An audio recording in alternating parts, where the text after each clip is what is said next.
In early 1939, Stalin's Soviet Union tried to negotiate an alliance with Britain and France against Hitler. The negotiations failed, so later that year, Stalin did something extraordinary. He made a deal with Hitler instead.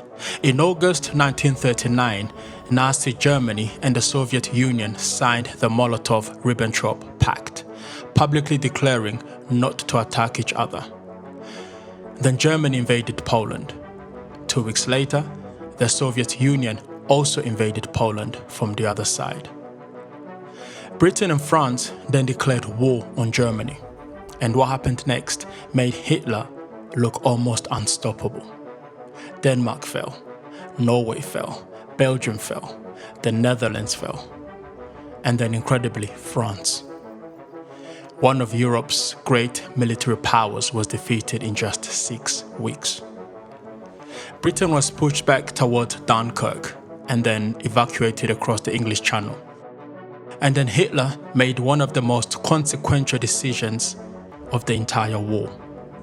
Instead of concentrating on Britain, on June 22, 1941, Hitler launched Operation Barbarossa, the invasion of the Soviet Union. More than 3 million German troops crossed into Soviet territory. Hitler believed the USSR could be destroyed rapidly. And initially, it looked like he might be right. The Germans inflicted catastrophic losses on the Red Army and advanced hundreds of miles into Soviet territory. But there was a fundamental error buried inside Hitler's calculations: racism. Nazi ideology regarded Slavic people as racially inferior. And this wasn't merely propaganda. It influenced how Hitler understood the enemy he was fighting. He underestimated Soviet resilience. He underestimated their capacity to replace enormous losses. He underestimated their ability to relocate factories. And more than that, the Germans missed another great opportunity.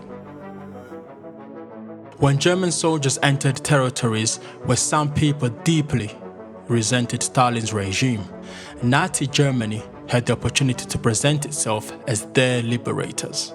Instead, Nazi racial ideology told many of those same people, "You're inferior too," and then subjected them to mass murder, starvation, exploitation, and forced labor.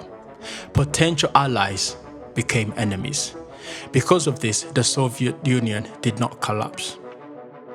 Germany became trapped in the enormous war of attrition Hitler thought he could avoid. And this raises a question that has almost nothing to do with Hitler.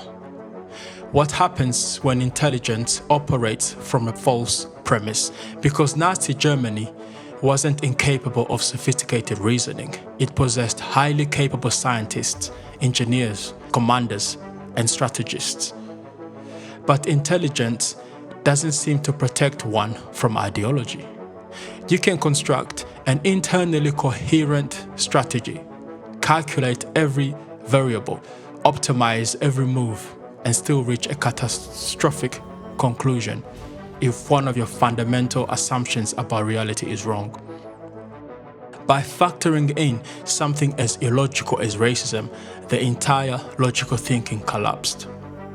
And now we are building something potentially more intelligent than ourselves: artificial intelligence. We like to imagine that machines will be different, pure calculation, pure logic, no tribalism, no nationalism, no racism, no ideology. But we are building these systems from our data, our language, our decisions, and our understanding of the world. So what happens if they inherit our assumptions too? Will AI become an extraordinarily powerful reasoning machine that occasionally makes catastrophic decisions because we've contaminated its premise with our own ideological biases? Or does something even stranger happens? What if sufficiently advanced AI becomes capable of recognizing those assumptions, questioning them, and then eventually discarding them? Are we ready to embrace cold, calculated reasoning that bypasses our ideological needs? Or is ideology itself so central to the human condition that without it, the human experience lacks purpose?